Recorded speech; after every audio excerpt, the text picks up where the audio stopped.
حضرت ابو ہریرہ رضی اللہ عنہ نے بیان کیا کہ رسول اللہ صلی اللہ علیہ وسلم نے فرمایا ساری امت جنت میں جائے گی سوائے ان کے جنہوں نے انکار کیا۔ صحابہ نے عرض کیا یا رسول اللہ انکار کون کرے گا؟ فرمایا کہ جو میری اطاعت کرے گا وہ جنت میں داخل ہوگا اور جو میری نافرمانی کرے گا اس نے انکار کیا۔ صحیح بخاری حدیث نمبر 7280۔ جابر بن عبداللہ رضی اللہ عنہ نے بیان کیا کہ فرشتے نبی کریم صلی اللہ علیہ وسلم کے پاس آئے، جبرائیل و میکائیل، اور آپ سوئے ہوئے تھے۔ ایک نے کہا کہ یہ سوئے ہوئے ہیں، دوسرے نے کہا کہ ان کی آنکھیں سو رہی ہیں لیکن ان کا دل بیدار ہے۔ انہوں نے کہا کہ تمہارے ان صاحب حضرت صلی اللہ علیہ وسلم کی ایک مثال ہے، بس ان کی مثال بیان کرو۔ تو ان میں سے ایک نے کہا کہ یہ سو رہے ہیں، دوسرے نے کہا کہ آنکھ سو رہی ہے اور دل بیدار ہے۔ انہوں نے کہا کہ ان کی مثال اس شخص جیسی ہے جس نے ایک گھر بنایا اور وہاں کھانے کی دعوت کی اور بلانے والے کو بھیجا، پر جس نے بلانے والے کی دعوت قبول کر لی وہ گھر میں داخل ہو گیا اور دسترخوان سے کھایا، اور جس نے بلانے والے کی دعوت قبول نہیں کی وہ گھر میں داخل نہیں ہوا اور دسترخوان سے کھانا نہیں کھایا۔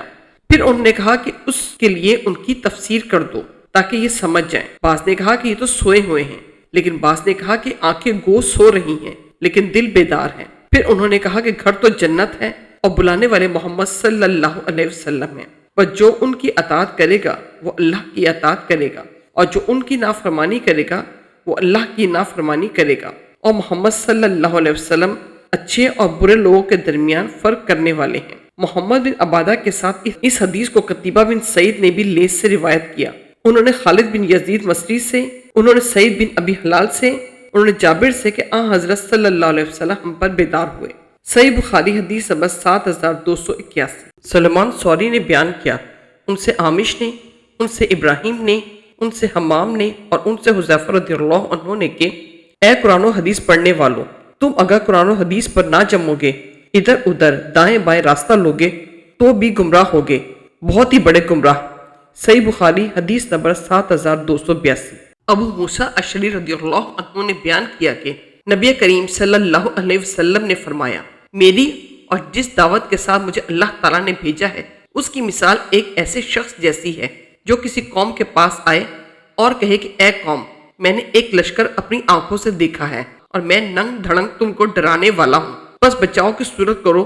تو اس قوم کے ایک گروہ نے بات مان لی اور رات کے شروع ہی میں نکل بھاگے اور حفاظت کی جگہ چلے گئے، اسی لیے نجات پا گئے، لیکن ان کی دوسری جماعت نے جھٹلایا اور اپنی جگہ ہی پر موجود رہے۔ پھر صبح سویرے ہی دشمن کے لشکر نے انہیں آ لیا اور انہیں مارا اور ان کو برباد کر دیا۔ تو یہ مثال ہے اس کی جو میری اطاعت کریں اور جو دعوت میں لایا ہوں اس کی پیروی کریں، اور اس کی مثال ہے جو میری نافرمانی کریں اور جو میں حق لے کر آیا ہوں اسے جھٹلائیں۔ صحیح بخاری حدیث نمبر 7283۔ امام مالک نے بیان کیا، ان سے ابو زناد نے، ان سے ایرج نے، ان سے ابو ہریرہ رضی اللہ عنہ نے کہ نبی کریم صلی اللہ علیہ وسلم نے فرمایا جب تک میں تم سے یکسو رہوں تم بھی مجھے چھوڑ دو اور سوالات وغیرہ نہ کرو، کیونکہ تم سے پہلے کی امتیں اپنے غیر ضروری سوال اور انبیاء کے سامنے اختلاف کی وجہ سے تباہ ہو گئیں۔ پر جب میں تمہیں کسی چیز سے روکوں تو تم بھی اس سے پرہیز کرو، اور جب میں تمہیں کسی بات کو حکم دوں تو بجا لاؤ جس حد تک تم میں طاقت ہو۔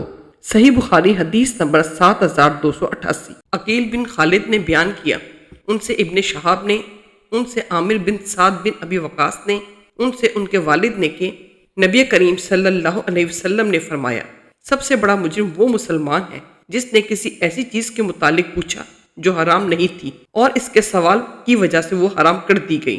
صحیح بخاری حدیث نمبر 7289۔